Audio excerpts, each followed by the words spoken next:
എല്ലാവർക്കും പുതിയ ഒരു വീഡിയോയിലേക്ക് സ്വാഗതം.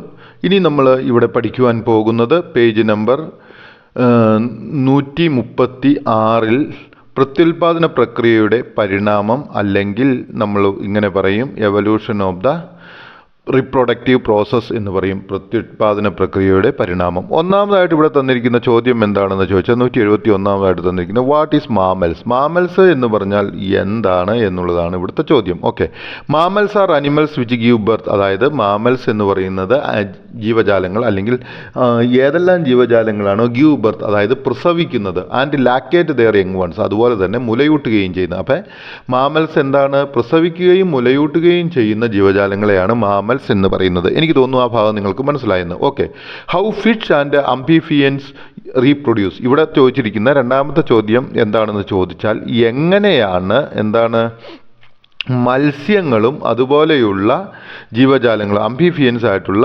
ജീവജാലങ്ങളും എങ്ങനെയാണ് ഉഭയജീവികളും എന്താണ് ചെയ്യുന്നത്? റീപ്രൊഡ്യൂസ് ചെയ്യുന്നത്. ഓക്കെ, അംഫിഫിയൻസ് എന്ന് വെച്ച് കഴിഞ്ഞാൽ ഉഭയ ജീവജാലങ്ങൾ ഉഭയജീവികളും എന്നാണ് നമ്മൾ പറയുന്നത്. ഉഭയജീവികൾ എന്ന് വെച്ച് കഴിഞ്ഞാൽ എന്താണ്? വെള്ളത്തിലും കരയിലും ജീവിക്കാൻ പറ്റുന്ന ജീവജാലങ്ങളുണ്ട്. അപ്പോൾ അവ എങ്ങനെയാണ് റീപ്രൊഡ്യൂസ് ചെയ്യുന്നത്? Fish and amphibians reproduce through external fertilization. അതായത് അവ എങ്ങനെയാണ് എക്സ്റ്റേണൽ ഫെർട്ടിലൈസേഷൻ അല്ലെങ്കിൽ ബാഹ്യ ബീജ സംയോഗം എന്നാണ് പറയുന്നത്. ഓക്കെ, അപ്പം മത്സ്യങ്ങളും അംഫിഫിയസ് ആയിട്ടുള്ള ഉഭയജീവികളും എങ്ങനെയാണ് ബാഹ്യ ബീജ സംയോഗത്തിലൂടെയാണ് അവയുടെ വംശവർദ്ധനം, വംശത്തെ നിലനിർത്തുന്നത് അല്ലെങ്കിൽ റീപ്രൊഡ്യൂസ് ചെയ്യുന്നത്. Okay, 173 how reptiles and birds reproduce. എങ്ങനെയാണ് ഉരകങ്ങളും അതുപോലെ തന്നെ പക്ഷികളും എന്താണ് ചെയ്യുന്നത്? എന്താണ് പറയുന്നത്? പ്രത്യുൽപാദനം നടത്തുന്നത്. ഉരകങ്ങളും പക്ഷികളും എങ്ങനെയാണ് പ്രത്യുൽപാദനം നടത്തുന്നത്? Okay, reptiles and birds reproduce through internal fertilization. അവ എങ്ങനെയാണ് പ്രൊഡക്ഷൻ നടത്തുന്നത് എന്ന് ചോദിച്ചാൽ അവ റീപ്രൊഡക്ഷൻ നടത്തുന്നത് ആന്തര ബീജ സംയോഗത്തിലൂടെയാണ് അവ എന്ത് ചെയ്യുന്നത്? റീപ്രൊഡക്ഷൻ നടത്തുന്നത്. അപ്പോൾ ഇന്റേണൽ ഫെർട്ടിലൈസേഷൻ എന്ന് വെച്ച് കഴിഞ്ഞാൽ ആന്തര ബീജ സംയോഗം എന്നും, എക്സ്റ്റേണൽ ഫെർട്ടിലൈസേഷൻ എന്ന് വെച്ച് കഴിഞ്ഞാൽ ബാഹ്യ ബീജ സംയോഗം എന്നുമാണ്. ഈവൻ ദെൻ, അങ്ങനെയാണെങ്കിലും the egg is hatched outside the body. അതായത് ഈ എഗ് എന്താണ് ചെയ്യുന്നത്? ശരീരത്തിന് പുറത്തിരുന്നാണ് ചൂടാവുന്നത്, ഹാച്ച് ചെയ്യുന്നത് അല്ലെങ്കിൽ അടയിരിക്കുന്നത്. എങ്കിൽ പോലും ഹാച്ച് എന്ന് വെച്ചാൽ അടയിരിക്കുക body. The embryo is fully developed using the nutrients inside the egg. ആ എംബ്രിയോ എങ്ങനെയാണ് ഡെവലപ്പ് ചെയ്ത് വരുന്നത്? ആ എഗ്ഗിനകത്തുള്ള ന്യൂട്രിയൻസ് എല്ലാം, പോഷകങ്ങളെല്ലാം ഉപയോഗിച്ചുകൊണ്ടാണ് ഇത് നടക്കുന്നത്. അപ്പോൾ എങ്ങനെയാണ് റിപ്റ്റൈൽസ് റീപ്രൊഡ്യൂസ് ചെയ്യുന്നതെന്ന് നിങ്ങൾക്ക് മനസ്സിലായെന്ന് തോന്നുന്നു.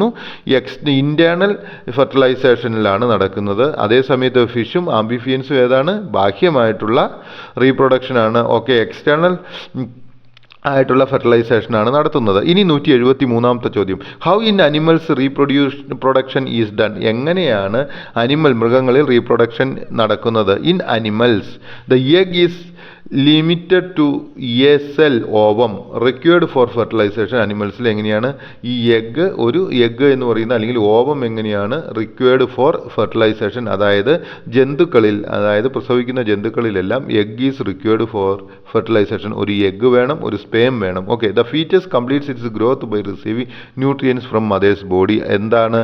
അമ്മയുടെ ശരീരത്തിൽ നിന്നും ആവശ്യമായ പോഷകങ്ങളാണ് സ്വീകരിക്കുന്നത്. അപ്പം റീപ്രൊഡക്ഷന് അനിമൽസിൽ എന്താണ് വേണ്ടത്?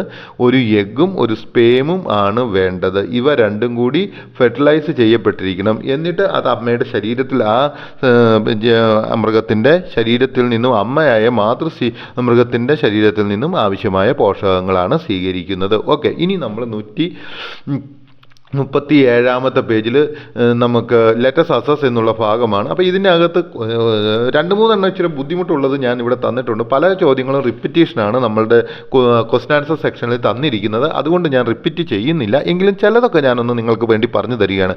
What is the duration of A full time pregnancy in humans. അതായത് ഒരു മനുഷ്യൻ പൂർണ്ണമായിട്ടും, അതായത് മനുഷ്യരിൽ പൂർണ്ണമായിട്ടുള്ള പ്രഗ്നൻസിക്ക്, അതായത് അമ്മയുടെ ഉദരത്തിൽ എത്ര നാളത്തേക്ക്, അതായത് മനുഷ്യൻ്റെ പൂർണ്ണ ഗർഭകാലത്തിൻ്റെ അളവ് എത്രയാണ് എന്നാണ് ചോദിച്ചിരിക്കുന്നത്. അത് 270 മുതൽ 280 ദിവസം വരെയാണെന്ന് നമ്മൾ ഓൾറെഡി പഠിച്ചിട്ടുണ്ട്. ഓക്കെ, ഇനി choose the one which is used to observe the growth of the features. ഇവിടെ പറഞ്ഞിരിക്കുന്നത് എന്താണ്? ഈ ഫീച്ചസിൻ്റെ വളർച്ചയെക്കുറിച്ച് മനസ്സിലാക്കുന്ന, അതായത് ഗർഭസ്ഥ ശിശുവിൻ്റെ വളർച്ചയെ നിരീക്ഷിക്കാൻ ഉപയോഗിക്കുന്ന ഉപകരണം അല്ലെങ്കിൽ ആ സംഗതി അല്ലെങ്കിൽ പ്രവർത്തനം ഏതാണ് എന്നാണ് ചോദിച്ചിരിക്കുന്നത്. അവിടെ നമ്മൾ നടത്തുന്നത് അൾട്രാസൗണ്ട് സ്കാനിങ്ങിലൂടെയാണ് ഗർഭസ്ഥ ശിശുവിൻ്റെ വളർച്ചയെ നമ്മൾ മനസ്സിലാക്കുന്നത്. ഇനി 177ാമത്തെ ചോദ്യം, which fluid filled sac that surrounds and protect the features. അതായത് നമ്മളോട് ചോദിച്ചിരിക്കുന്ന ഗർഭസ്ഥ ശിശുവിനെ വലയം ചെയ്യുകയും സംരക്ഷിക്കുകയും ചെയ്യുന്ന ദ്രാവകം നിറഞ്ഞ ഒരു സഞ്ചിയുണ്ട്. വിച്ച് ഫ്ലൂയിഡ് സാക്ക്, അതായത് ദ്രാവകം നിറഞ്ഞ സഞ്ചി, ദാറ്റ് സറൗണ്ട്സ് ചുറ്റപ്പെട്ടിരിക്കുന്നു, ആൻഡ് പ്രൊട്ടക്റ്റ് അതുപോലെ തന്നെ സംരക്ഷിക്കുന്ന ഫീച്ചേഴ്സ് ഗർഭസ്ഥ ശിശുവിനെ. അപ്പം the fluid filled sac that surrounds and protect the features is amnion. Amnion എന്ന് പറയുന്ന ആ സഞ്ചിയിലാണ് ഏത് ഫ്ലൂയിഡ് ഉള്ളത്? അമിനോട്ടിക് ഫ്ലൂയിഡ് ഉള്ളത്. ആ അമിനോട്ടിക് ഫ്ലൂയിഡാണ് എന്ത് ചെയ്യുന്നത്? ഈ ഫീച്ചേഴ്സിനെ സറൗണ്ട് ചെയ്യുകയും അതിനെ ഷെയ്ക്കുകളിൽ നിന്ന് സംരക്ഷിക്കുകയും ചെയ്യുന്നത്. ഇനി 178ാമത്തെ ചോദ്യം, ഇംപ്ലാന്റേഷൻ മീൻസ്. എന്താണ് ഇംപ്ലാന്റേഷൻ എന്ന് വെച്ച് കഴിഞ്ഞാൽ blastocysts attaches to the endometrium and grows. അപ്പോൾ ഇംപ്ലാന്റേഷൻ എന്ന് വെച്ചാൽ ബ്ലാസ്റ്റോസിസ് എന്ത് ചെയ്യുന്നു? എൻഡോമെട്രിയത്തിനോട് അറ്റാച്ച് ചെയ്ത് വളരുന്ന ആ പ്രോസസ്സിനെയാണ് എന്ത് പറയുന്നത്? ഇംപ്ലാന്റേഷൻ എന്ന് പറയുന്നത്. ഓക്കെ. ഇനി 179ാമത്തെ ചോദ്യം, the illustration given below shows a surgical procedure that men can adopt for contraception. അപ്പോൾ ഇവിടെ തന്നിരിക്കുന്ന ഇലിസ്ട്രേഷനിൽ എന്താണ് നമ്മളോട് പറഞ്ഞിരിക്കുന്നത്? നമ്മൾക്ക് ഒന്ന് കാണാനായിട്ട് സാധിക്കും. നിരോധനത്തിനായി പുരുഷന്മാർക്ക് സ്വീകരിക്കാവുന്ന ഒരു ശസ്ത്രക്രിയാ മാർഗമാണ് ഇവിടെ നൽകിയിരിക്കുന്ന ചിത്രീകരണത്തിൽ സൂചിപ്പിക്കുന്നത്. അപ്പോൾ ഇനി നമ്മളോട് പറഞ്ഞിരിക്കുന്ന 2-3 കാര്യങ്ങളുണ്ട്. ഗർഭനിരോധന മാർഗം ഏതെന്ന് തിരിച്ചറിയണം. So we are asked to identify which preventive method is this. Identify the contraceptive method in male. Okay. അതിന് പറയുന്ന പേര് വാസ്കോട്ടമി എന്നാണ് പറയുന്നത്. ഓക്കെ. അപ്പോൾ ഇവിടെ തന്നിരിക്കുന്ന ചിത്രത്തിൽ എന്താണ്? പുരുഷന്മാരിൽ എങ്ങനെയാണ് ഗർഭനിരോധനം നടത്തേണ്ടത് എന്നുള്ളതിനെക്കുറിച്ചാണ്. അപ്പോൾ അത് എന്താണ്? വാസ്കോട്ടമിയുടെ ചിത്രമാണ് ഇവിടെ തന്നിരിക്കുന്നത്. ഇനി രണ്ടാമതായിട്ട് തന്നിരിക്കുന്നത് how the contraception possible through the surgery. എങ്ങനെയാണ് വാസ്കോട്ടമിയിലൂടെ എന്താണ് പറയുന്നത്? ഈ ശസ്ത്രക്രിയയിലൂടെ ഗർഭനിരോധനം സാധ്യമാകുന്നത് എന്നാണ് ചോദിച്ചിരിക്കുന്നത്. Okay. By cutting or tying the vas deferens the passage of the sperm is blocked. ഇവിടെ എന്താണ് സംഭവിക്കുന്നത്?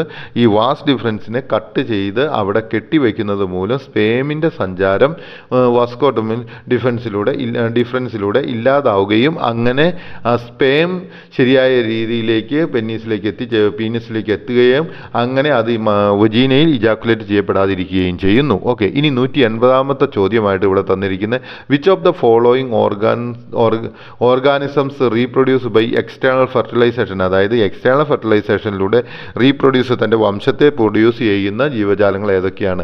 Fish and amphibians reproduce through external fertilization. അതായത് ഫിഷും അതുപോലെയുള്ള ഉഭയജീവികളുമാണ് എന്ത് ചെയ്യുന്നത്? എക്സ്റ്റേണൽ ബാഹ്യ ബീജ സംയോഗത്തിലൂടെ എന്ത് ചെയ്യുന്നത്? തങ്ങളുടെ വംശവർദ്ധനവിന് കാരണമാക്കി തരുന്ന അല്ലെങ്കിൽ റീപ്രൊഡക്ഷൻ നടത്തുന്നത്. എനിക്ക് തോന്നുന്നു ഈ പാഠഭാഗം നിങ്ങൾക്ക് മനസ്സിലായെന്ന്. ഇനി ഈ പാഠഭാഗത്തിൻ്റെ 1 വേർഡ് ക്വസ്റ്റ്യൻ ആൻസർ സെക്ഷനിലേക്ക് നമുക്ക് പോകാവുന്നതാണ്.